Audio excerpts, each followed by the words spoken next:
तलाक तलाक दूंगी, लेकिन मेरी एक शर्त है। जब मैं रात को घर पहुंचा तो मेरी पत्नी ने खाना लगाया। मैंने उसका हाथ अपने हाथों में लिया और कहा, मुझे तुमसे कुछ ज़रूरी बात करनी है। वो शांत बैठकर खाना खा रही थी।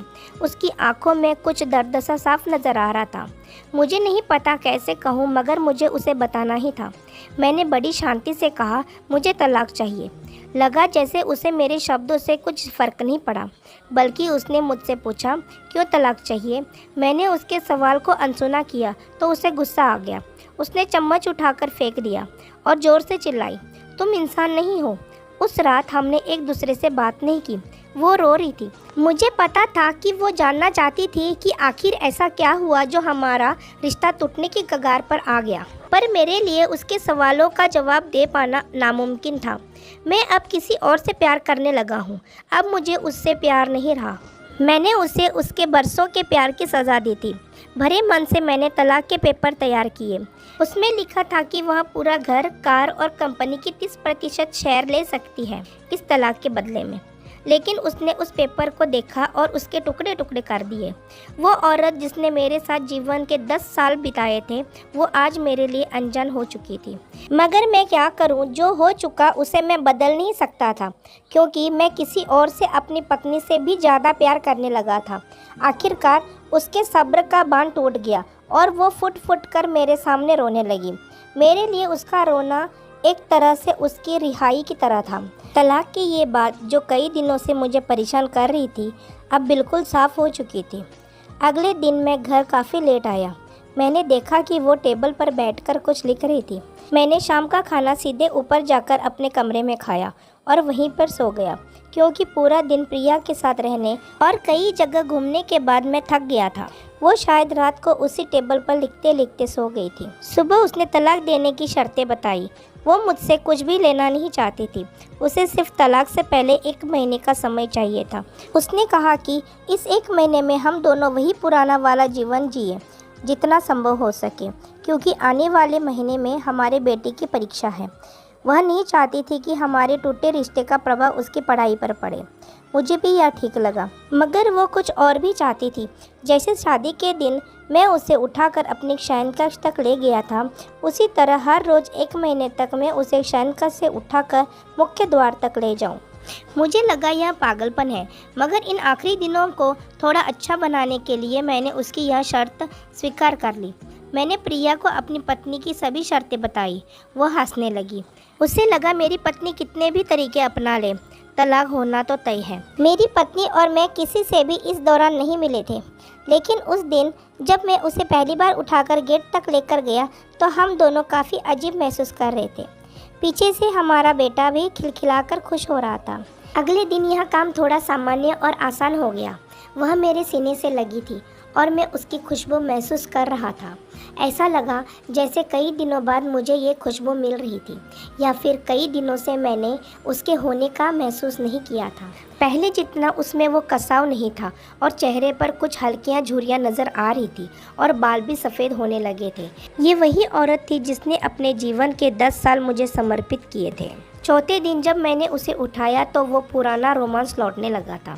5वें और 6ठे दिन वो पुराना प्यार फिर जागने लगा। मैंने प्रिया को इस बारे में कुछ नहीं बताया था।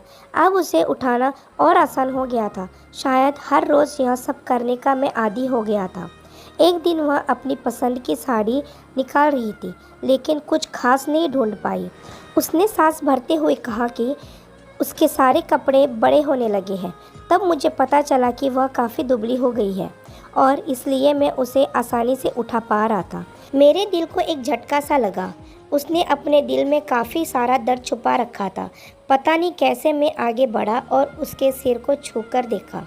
अचानक हमारा बेटा आया और बोला कि पापा, ये तो मम्मा को उठाकर बाहर ले जाने का समय हो गया है। उसके लिए उसके पापा द्वारा मम्मा को इस तरह उठाकर ले जाते हुए देखना जीवन का अभिन्न हिस्सा बन गया था।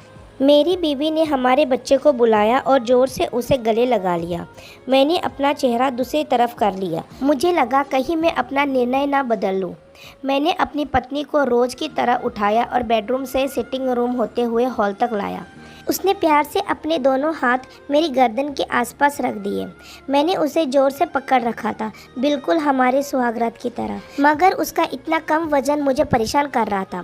महीने के आखिरी दिन जब मैंने उसे उठाया तो मेरे लिए एक कदम भी चल पाना मुश्किल हो रहा था। हमारा बेटा स्कूल जा चुका था। मैं अपनी कार से ऑफिस गया और कार से कूदकर बाहर आ गया, बिना कार को लॉक किए। मुझे डर था कि अब एक पल की भी देरी मेरा इरादा बदल देगी। मैं ऊपर गया। प्रिया ने दरवाज़ा खोला और मैंने उससे कहा, सॉरी प्रिया, अब मैं अपनी पत्नी से तलाक नहीं लेना चाहता। उसने मुझे देखा और मेरे सिर पर हाथ फेरकर कहा, तुम्हें बुखार तो नहीं है? मैंने उसका हाथ हटाया और कहा, सॉरी प्रिया, अब मुझे अपनी पत्नी से तलाक नहीं चाहिए। हमारी शादीशुदा ज़िंदगी शायद हम दोनों के ध्यान न देने की वजह से बोरिंग हो गई थी, लेकिन इसका मतलब ये कतई नहीं कि हम एक दूसरे से प्यार नहीं करते। अब मुझे एहसास हुआ है कि जिस दिन मैं उसे शादी करके अपने घर लाया था, उस दिन से जीवन के आखिरी दिन तक मुझे उसका साथ निभाना है। प्रिया के होश उड़ गए। उसने मेरे मुंह पर एक ज़ोरदार चांटा जड़ दिया। वह रोने लगी और दरवाज़ा अंदर से बंद कर लिया। मैं सीढ़ियों से नीचे उतरा और आकर अपने कार में बैठ गया। आगे एक फूल वाले की दुकान पर रुका और अपनी प्यारी पत्नी के लिए एक सुंदर सा गुलदस्ता लिया।